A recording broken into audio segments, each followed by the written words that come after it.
Hello everyone, welcome to Bhagi's lifestyle. నేను మీ భార్గవి. ఈరోజు మన స్పెషల్ కాకరకాయ ఫ్రై. కాకరకాయ చేదుగా ఉంటుందని చాలామంది తినడానికి ఇష్టపడరు, కానీ ఇలా ఫ్రై ఒకసారి ట్రై చేయండి. కాకరకాయని తినని వాళ్ళు కూడా ఇష్టంగా తింటారు. ఈ ఫ్రై అస్సలు చేదు ఉండదు. ఇప్పుడు కావాల్సిన ఇంగ్రీడియంట్స్ చూద్దాం. ఉల్లిపాయలు, కొత్తిమీర, అల్లం వెల్లుల్లి paste, garam masala, salt, oil, కారం, కాకరకాయలు. 1/2 కిలో కాకరకాయలను కడిగి ఇలా చిన్న చిన్న ముక్కలుగా కట్ చేసుకుని 2 టీ స్పూన్ సాల్ట్ కాకరకాయ ముక్కల్లో చల్లుకోండి. ముక్కలకు సాల్ట్ బాగా పట్టేటట్టు కలుపుకొని 5 నిమిషాలు పక్కన ఉంచుకోండి. 5 నిమిషాల తర్వాత కాకరకాయ ముక్కలను గట్టిగా పిండి ఒక బౌల్లోకి తీసుకోండి. ఇలా ముక్కలను గట్టిగా పిండడం వల్ల ఫ్రై చేసిన తర్వాత చేదు ఉండదు. మీరు చేదు తినగలరు అనుకుంటే ముక్కలను పిండకుండానే ఫ్రై చేసేసుకోండి. మిక్సీ జార్ తీసుకొని 3 మీడియం సైజ్ ఉల్లిపాయలు వేసి బరకగా గ్రైండ్ చేసుకుని పక్కన ఉంచుకోండి. స్టవ్ ఆన్ చేసి కడాయి పెట్టుకుని 2 టేబుల్ స్పూన్ల ఆయిల్ వేసుకోండి. ఆయిల్ హీట్ అయిన తర్వాత 2 రెమ్మల కరివేపాకు వేసి చిటపటలాడేలాగా ఫ్రై చేయండి.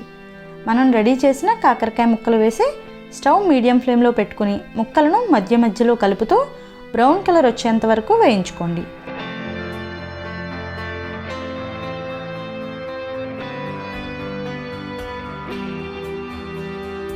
ఇలా ముక్కలు బ్రౌన్ కలర్లోకి వచ్చి బాగా ఫ్రై అయిన తర్వాత బరకగా గ్రైండ్ చేసిన ఉల్లిపాయ పేస్ట్ వేసి వేయించండి.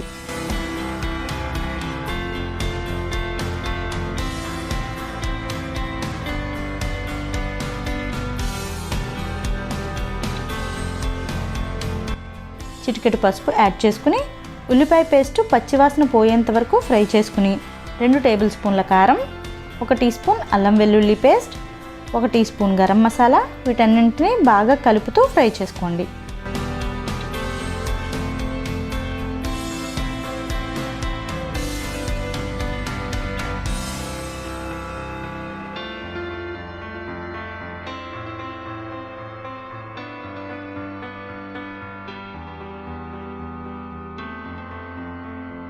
కొద్దిగా సాల్ట్ను యాడ్ చేసుకోండి. మనం కాకరకాయ ముక్కల్లో సాల్ట్ వేసి పిండాం కదా, ఇక్కడ చాలా తక్కువ సాల్ట్ను యాడ్ చేసుకోవాలి.